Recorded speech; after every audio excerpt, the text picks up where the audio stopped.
네, 오늘 본문 히브리서 8장 1절에서 13절까지의 말씀은 예수님이 하늘의 참 성소에서 섬기시는 영원한 대제사장이심을 강조합니다. 자, 또 하나님께서 예레미야 선지자를 통해 약속하신 새 언약이 이 예수님 안에서 완성되었음을 우리에게 선포합니다. 자, 죄인들에게 가장 좋은 중보자가 되시는 예수님을 묵상하면서 함께 말씀을 읽어보도록 하겠습니다.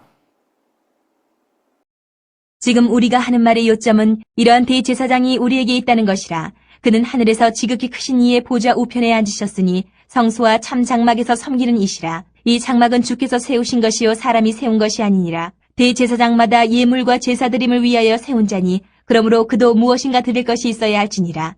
예수께서 만일 땅에 계셨더라면 제사장이 되지 아니하셨을 것이니 이는 율법을 따라 예물을 드리는 제사장이 있음이라. 그들이 섬기는 것은 하늘에 있는 것의 모형과 그림자라. 모세가 장막을 지으려 할 때에 지시하심을 얻은 것 같으니 이르시되 삼가 모든 것을 산에서 내게 보이던 본을 따라 지으라 하셨느니라. 그러나 이제 그는 더 아름다운 직분을 얻으셨으니 그는 더 좋은 약속으로 세우신 더 좋은 언약의 중보자시라. 저 첫 언약이 무음하였더라면 둘째 것을 요구할 일이 없었으려니와 그들의 잘못을 지적하여 말씀하시되 주께서 이르시되 볼지어다 날이 이르리니 내가 이스라엘 집과 유다 집과 더불어 새 언약을 맺으리라. 또 주께서 이르시기를 이 언약은 내가 그들의 열주의 손을 잡고 애굽 땅에서 인도하여 내던 날에 그들과 맺은 언약과 같지 아니하도다. 그들은 내 언약 안에 머물러 있지 아니하므로 내가 그들을 돌보지 아니하였노라. 또 주께서 이르시되 그날 후에 내가 이스라엘 집과 맺을 언약은 이것이니 내 법을 그들의 생각에 두고 그들의 마음에 이것을 기록하리라. 나는 그들에게 하나님이 되고 그들은 내게 백성이 되리라. 또 각각 자기 나라 사람과 각각 자기 형제를 가르쳐 이르기를 주를 알라 하지 아니할 것은 그들이 작은 자로부터 큰 자까지 다 나를 알미라. 내가 그들의 불의를 긍휼히 여기고 그들의 죄를 다시 기억하지 아니하리라 하셨느니라. 새 언약이라 말씀하셨음에 첫 것은 낡아지게 하신 것이니 낡아지고 쇠하는 것은 없어져 가는 것이니라. 네, 오늘은 더 좋은 언약의 중보자라는 제목으로 말씀을 묵상하겠습니다. 자, 여러분, 사람은 누구나 변하지 않는 것을 원합니다. 변하지 않는 사랑, 변하지 않는 약속, 변하지 않는 은혜를 기대합니다. 자, 그런데 우리가 세상을 살다 보면 막상 사람의 약속은요, 너무나 쉽게 흔들린다는 것을 보게 됩니다. 마음도 변하고 상황도 너무나 잘 변합니다. 자, 그래서인지 사람을 의지하면 여지없이 우리는 실망을 할 때가 더 많습니다. 자, 하지만 오늘 본문은요, 우리에게 변하지 않는 완전한 중보자가 계시다고 말씀합니다. 바로 예수 그리스도이십니다. 자, 히브리서 8장은 예수님이 어떤 분이신지를 아주 분명하게 보여줍니다. 예수님은 이 땅의 제사장이 아니라 하늘 성소에서 섬기시는 참 대제사장이십니다. 자, 1절 말씀. 지금 우리가 하는 말의 요점은 이러한 대제사장이 우리에게 있다는 것이라. 자, 성경은 우리에게 있다라고 말합니다. 자, 주님은 멀리 계시는 분이 아니라 지금도 우리를 위해 일하시는 분이라는 뜻입니다. 자, 여러분, 예수님은 지금도 하나님 우편에서 우리를 위해 중보하고 계십니다. 우리가 넘어질 때도, 연약할 때도, 기도하지 못할 때도 우리를 붙들고 계십니다. 자, 세상은 우리를 정죄하죠. 사탄은 우리를 넘어뜨리려고 합니다. 자, 때문에 우리 스스로도 나는 부족하다라고 낙심할 때가 많습니다. 하지만 예수님은 우리를 포기하지 않으십니다. 우리를 위해 십자가를 지셨고 지금도 우리를 위해 기도하고 계십니다. 자, 그러므로 성도는 낙심 속에 머무르면 안 된다는 것입니다. 우리에게는 살아계신 대제사장이 함께 하시기 때문입니다. 자, 또한 본문은요, 땅의 성전과 하늘의 참 성소를 비교합니다. 자, 5절 말씀을 보면 구약의 성막은요, 하늘에 있는 것의 모형과 그림자라고 말합니다.